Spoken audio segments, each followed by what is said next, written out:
Heart আমাদের শরীরে গুরুত্বপূর্ণ অঙ্গ। অসুস্থ হলে আমাদের মনের মধ্যে অনেক রকম প্রশ্ন ঘোরাফেরা করে।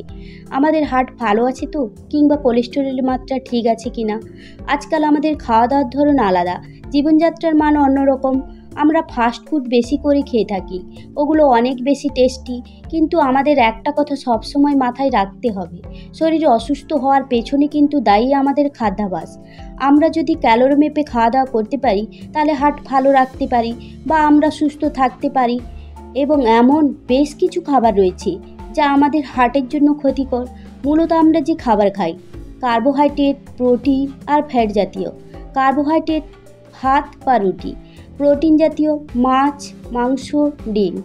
এছাড়া ফ্যাট অর্থাৎ চর্বি জাতীয় খাবার। আমাদের শরীরের জন্য কার্বোহাইড্রেট আর ফ্যাট জাতীয় খাবার বেশি করে খাওয়া ঠিক নয়। তাহলে আমরা যেটা করতে পারি, গম বা চাল কম খাবো, ঘি আর মাখন কম খাবো।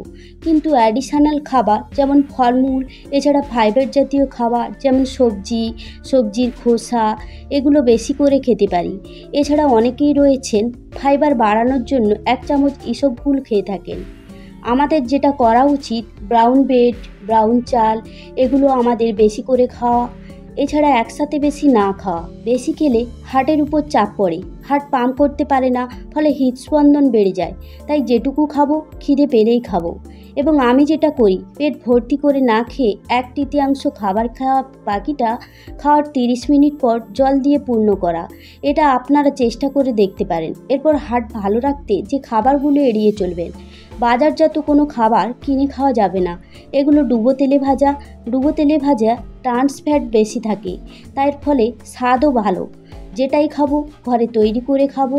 রান্নায় তেলের পরিমাণ কম করা। সরিষার তেল ও সাদা তেল দুটোই খাওয়া যেতে পারে। ডিমের কুসুম মানে ফ্যাট, আর সাদা অংশ মানে প্রোটিন।